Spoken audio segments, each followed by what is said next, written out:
Olá, bem-vindos ao Papiros da História. Hoje iniciaremos uma série sobre a Guerra dos 100 Anos. A Guerra dos 100 Anos foi uma série de conflitos travados entre os anos de 1337 a 1453 entre os governos da França e da Inglaterra para o domínio do trono francês. Esta guerra durou 116 anos, 4 meses, 3 semanas e 4 dias.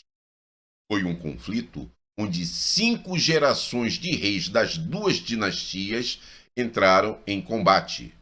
A guerra marcou tanto o auge da cavalaria medieval quanto o seu declínio e o desenvolvimento da identidade nacional em ambos os países.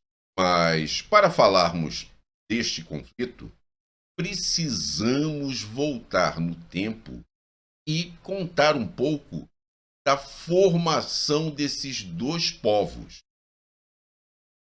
Na antiguidade, os celtas foram conhecidos por 3 designações diferentes pelos autores greco-romanos: celtas, gálatas em latim galate e galos ou gauleses. Os romanos se referiam apenas aos celtas continentais como celte. Os povos da Irlanda e das Ilhas Britânicas nunca foram designados por celtas, nem pelos romanos, nem por eles mesmos. Eles eram chamados de ibérnios, Iberni, e bretões, Britani. Os romanos conquistaram a Bretanha em 43 depois de Cristo. Foi durante o reinado do imperador Cláudio. O interessante é que existe uma estátua de Cláudio, onde, de um lado, há uma águia representando o Império Romano, e de outro lado, né, ele tem uma mão estendida com uma concha representando a Britânia. E logo esta área foi incorporada ao Império Romano como uma província da Britânia. Em 410, com o declínio do Império, os romanos deixaram a ilha para defender suas fronteiras na Europa continental das invasões bárbaras. Essas retiradas militares deixaram a Britânia aberta às invasões de guerreiros do noroeste da Europa continental, principalmente os saxões, jutos e frísios. Durante o período da colonização por esses povos, né, do noroeste, as terras governadas por eles sofreram uma fragmentação em numerosos territórios tribais, que logo se fundiram em cerca de uma dúzia de reinos. Podemos exemplificar nos principais, que são Nortúmbria, Mércia, Wessex, East Anglia, Essex, Kent e Sussex. O nome conferido ao período da história da Inglaterra, que vai da conquista da porção meridional da ilha da Grã-Bretanha pelos saxões, que chamavam este pedaço de terra de England, daí England, o termo em inglês para Inglaterra, até o momento em que os vikings começaram as suas incursões, é heptarquia, do grego hepta, 7, e arquia, poder, autoridade. Em geral, considera-se que este período histórico da Inglaterra se estende de 500 a 850 depois de Cristo.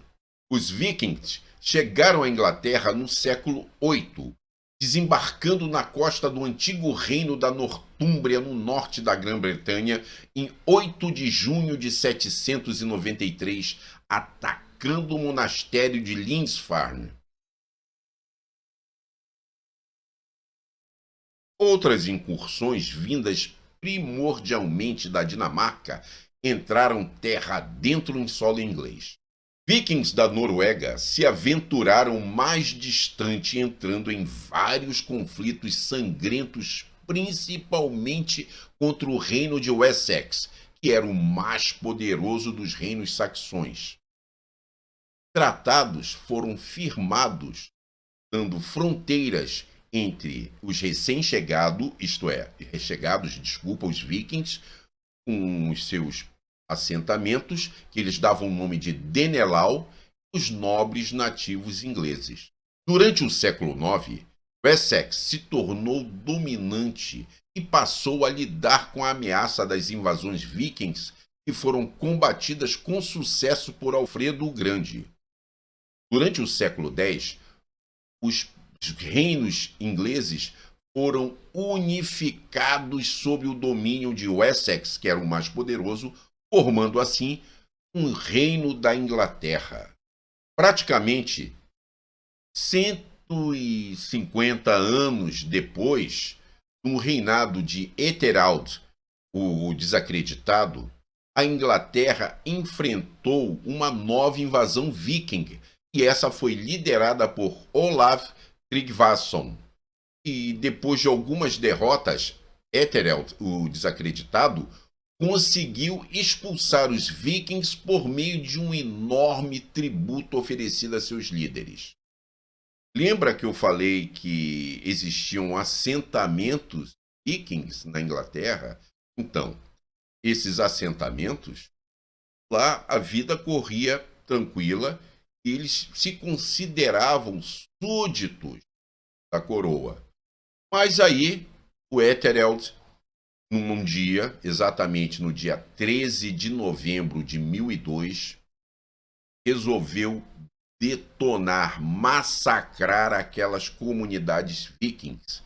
É o massacre da noite de São Brás. A notícia do massacre logo chegou ao norte, né? No caso, o norte que eu estou falando é a Noruega, a Dinamarca, que eram lugares originários dos vikings. E gerou uma série de campanhas lideradas por Sueno I da Dinamarca contra a Inglaterra. E em 1013, Ethelred foi obrigado a fugir para a Normandia. Lá, ele casou-se com a filha do Duque da Normandia, Emma da Normandia. O rei dos ingleses regressou quando Sueno morreu em 1014, mas o seu filho, Canuto o Grande, contestou o poder de Ethelred e disse que ele é que era o rei. Ethelred morreu inesperadamente em 1016 e Canuto tornou-se o governante da Inglaterra. Com a morte de Ethelred, Emma da Normandia estava viúva, e viúva com 2 filhos, Eduardo e Alfredo Atelingo, e logo foram para o exílio na Normandia, foram para a casa dos avós. E Emma casou-se com Canuto, gerando assim mais 2 filhos. Em 1035, Canuto morre.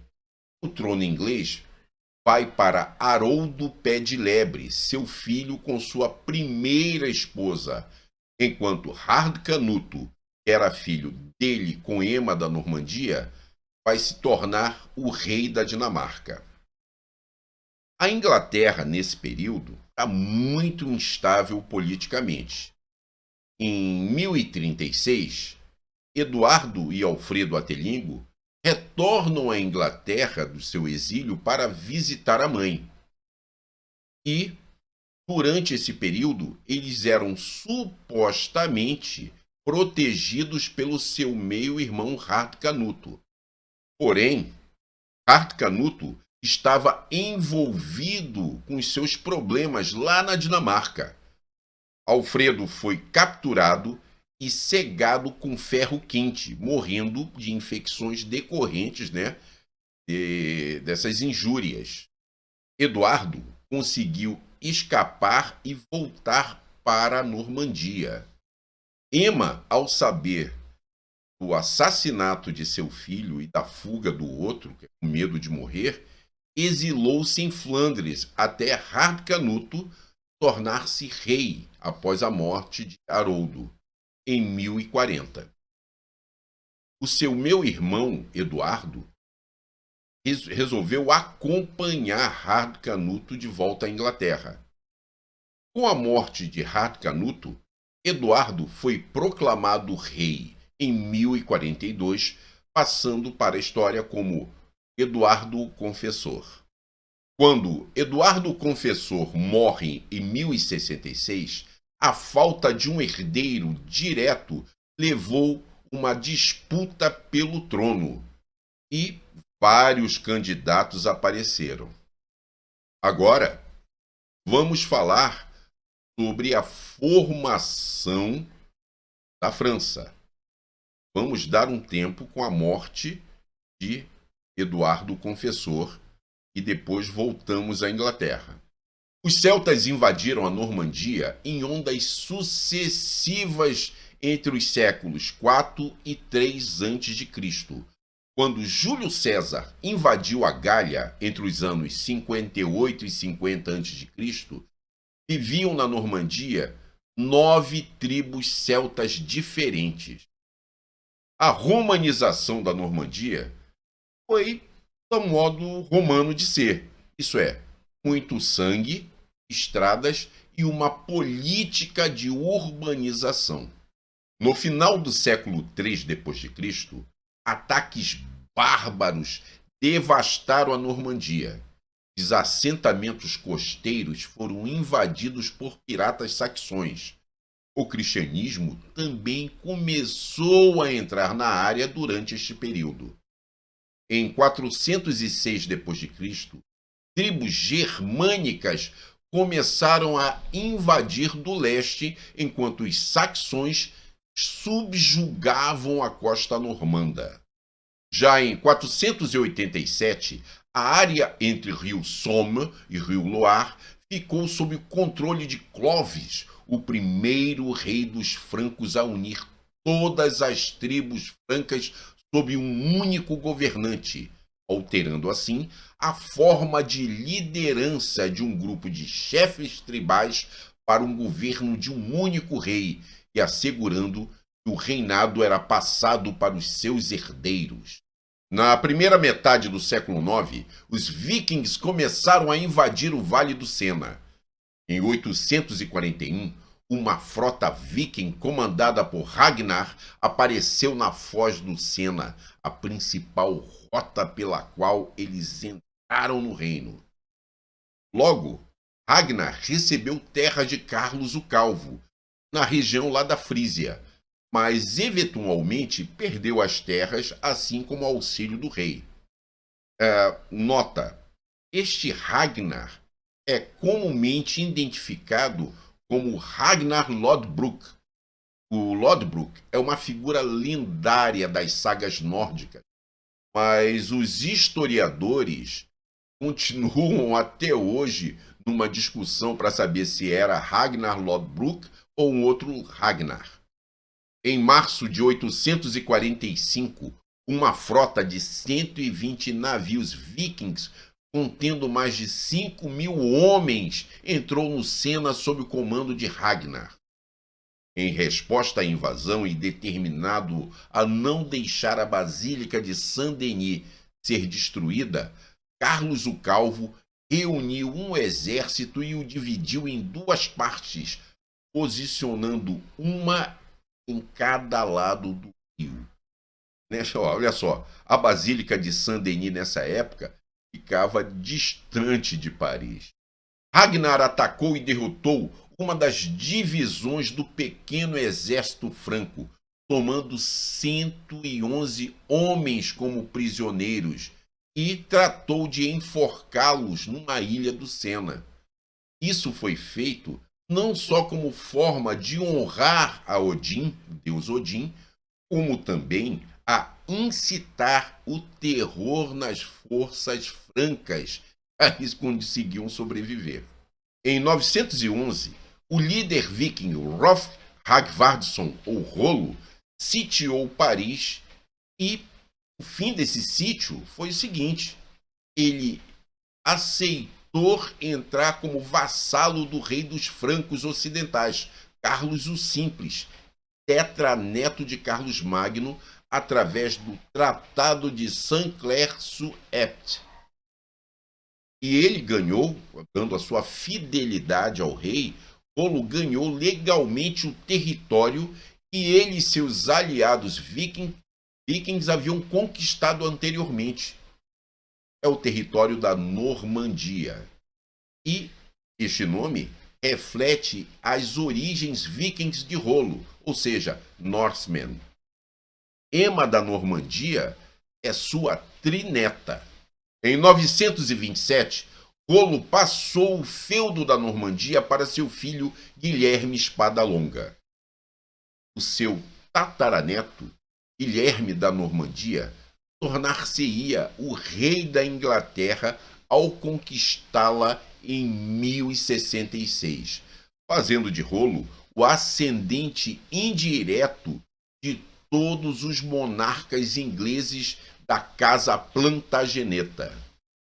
Vamos falar agora desse tal de Guilherme. Guilherme nasceu em Falaise e geralmente é chamado de Guilherme o Conquistador, e algumas vezes de Guilherme o Bastardo. Ele era filho ilegítimo de Roberto I, duque da Normandia, com sua amante Arlete. Sua posição como filho ilegítimo e sua juventude, isto é, quando ele assumiu a cadeira do pai, porque o pai havia falecido, causaram-lhe algumas dificuldades. Em 1047, Guilherme foi capaz de esmagar uma rebelião e começar, de fato, a estabelecer sua autoridade sobre o ducado. Este processo não ficou completo até cerca de 1060. No final da década de 1050 e início da década de 1060, o Duque da Normandia tornou-se um candidato ao trono da Inglaterra, então mantido por seu primo Eduardo o Confessor, que não tinha descendentes. Guilherme comentava que Eduardo havia prometido ao primo o trono quando morresse. E haviam outros pretendentes ao trono.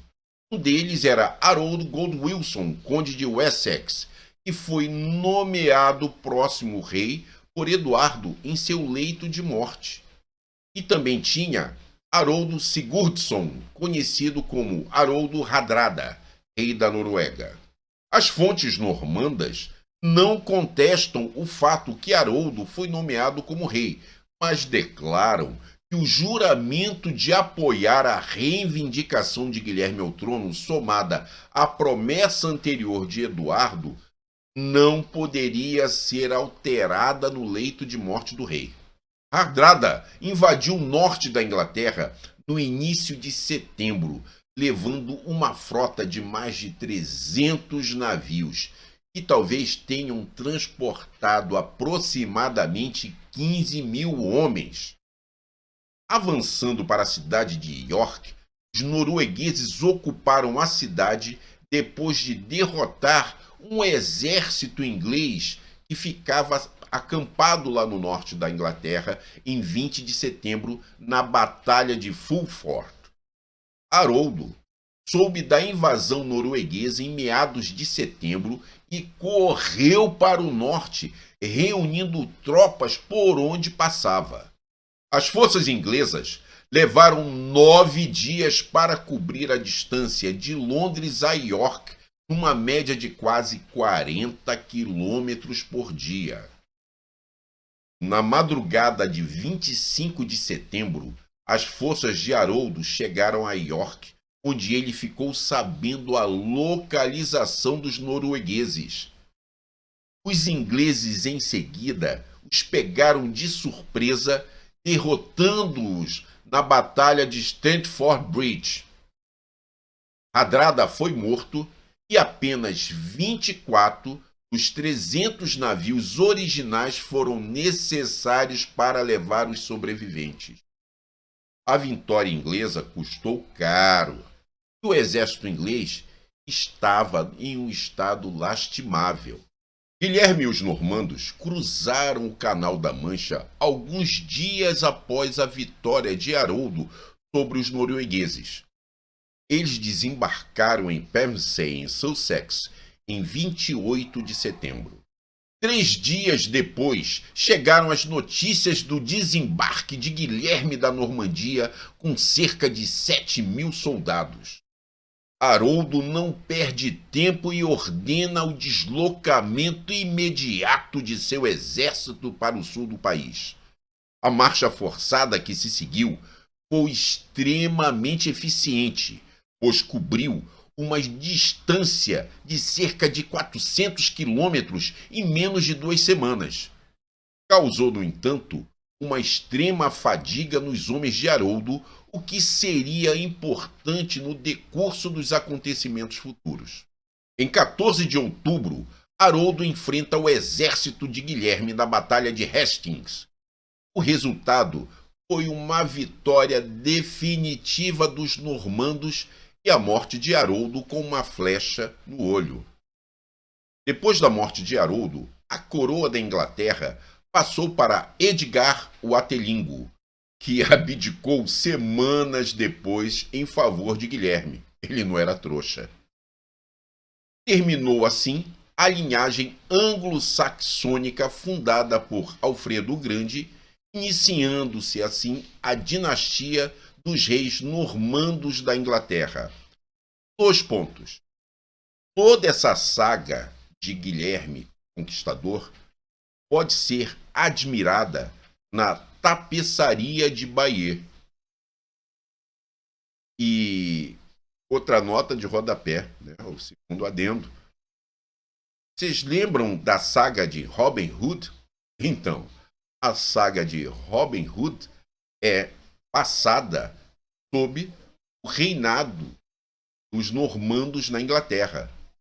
Guilherme precisava de informações sobre o país que acabara de conquistar de modo a poder administrá-lo. No Natal de 1085, em Gloucester, Guilherme manteve profundas conversações com seus conselheiros e enviou homens por toda a Inglaterra para cada condado para descobrir o que ou quanto cada proprietário possuía de terra e gado e quanto isto valia. Um dos principais objetivos do levantamento era descobrir quem era dono do que, de modo que pudesse ser estabelecido uma taxação e o julgamento dos fiscais era final. O que quer que o livro dissesse sobre a quem pertencia uma propriedade ou quanto ela valia, era lei e não havia apelação. O nome Domesday vem da palavra em inglês antigo dom, significando contabilidade ou avaliação. Assim, Domesday ou Doomsday é literalmente um dia de avaliação, significando que um senhor contabilizava aquilo que seus súditos possuíam. Os cristãos acreditam que no juízo final, conforme registrado no livro do Apocalipse, Cristo realizará uma avaliação similar dos feitos de cada pessoa.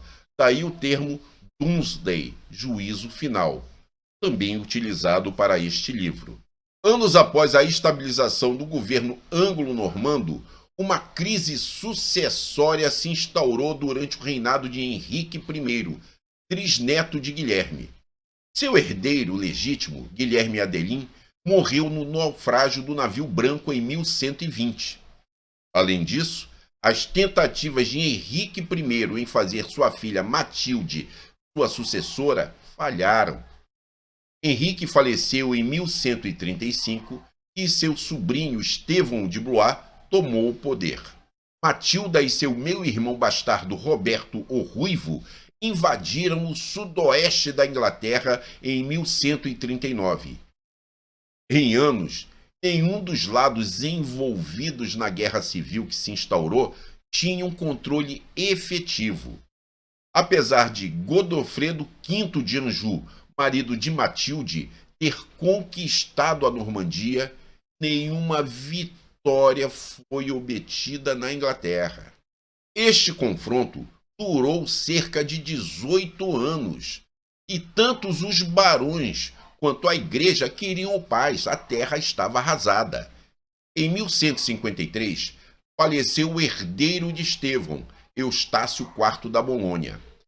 Então, Henrique Plantageneta aproveitou-se da situação e invadiu a ilha, forçando Estevão a assinar o Tratado de Wellingford, na qual o rei reconhecia Henrique como seu sucessor. Vamos falar agora de uma mulher fenomenal, Leonor da Aquitânia. Leonor da Aquitânia foi uma das mulheres mais ricas, poderosas e inteligentes da Idade Média, tendo sido duquesa da Aquitânia e condessa de Poitiers por seu próprio direito. Ela foi ainda rainha consorte da França, esposa de Luís VII da França, e depois rainha da Inglaterra, esposa de Henrique II. Ela é a matriarca da dinastia Plantageneta. A educação de Leonor foi excepcional. Ela era fluente em cerca de 8 línguas, aprendera matemática e astronomia e discutia leis e filosofia tete a tete com os doutores da igreja. Isso tudo em uma época em que a maior parte dos governantes eram homens e analfabetos, tá ok? O espírito crítico e a sagacidade política desenvolvido foi útil quando herdou as propriedades de seu pai, Guilherme X. Guilherme teve ainda o gosto de envolver sua herdeira nos vários aspectos do governo, levando-a desde pequena em suas visitas através dos territórios qual eram deles lá na Aquitânia. Leonor casou-se com Luís, o Delfim da França, então na época, quando tinha apenas 15 anos e Luís 17. A união quase que triplicou os domínios da coroa francesa, uma vez que a noiva era senhora da Aquitânia, Gasconha, Poitou, Auvergne, Bordeaux, Agen, Saintonge, Limousin, Argomois e Dordogne. O caráter do rei devoto, ascético, ingênuo, rude e pouco vigoroso não combinava nada com o forte, inteligente, refinado e sensual espírito de Leonor. Apesar de durante 10 anos parecerem viver sem sérios conflitos, e da união que nasceram 2 filhas, a relação estava condenada ao fracasso. Em 1152, o casamento é anulado pela igreja com a desculpa de serem parentes próximos. É atribuída uma declaração a Leonor, que pensava ter casado com o rei, mas descobrira que se casara com um monge. Logo após a anulação, Leonor casou-se com Henrique, duque da Normandia e conde de Anjou, em 18 de maio de 1152, na Catedral de Poitiers. 2 anos depois, no Natal de 1154, ela e seu marido, agora conhecido como Henrique II, foram coroados rei e rainha da Inglaterra na abadia de Westminster, em Londres. Passados quase 200 anos, Carlos IV da França morreu sem ter filhos ou irmãos, e lá na França existia a lei sálica, proibia a sucessão feminina. O parente masculino mais próximo de Carlos era seu sobrinho Eduardo III da Inglaterra, cuja mãe Isabel era irmã de Carlos. Isabel reivindicou o trono da França para seu filho, mas a nobreza francesa rejeitou isso, sustentando que Isabel não poderia transmitir um direito que ela não possuía. Uma assembleia de barões franceses decidiu que um francês nativo deveria receber a coroa em vez de Eduardo. Desde a eleição de Hugo Capeto em 987, a coroa francesa sempre foi passada com base na linhagem masculina, de pai para filho até 1316. Não havia nenhum precedente para alguém suceder ao trono francês baseado na sua ancestralidade materna, nem era necessário. O rei inglês, primeiramente, aceitou a sucessão de Filipe como parente homem mais próximo através da linhagem masculina. Porém, passou a reivindicar o trono depois de uma série de desacordos com o novo rei. O resultado foi o começo da Guerra dos 100 Anos, no ano de 1337. Espero que tenha gostado. Se gostou, dá um like. Se não gostou, dá um dislike. Fiquem com Deus e até a próxima.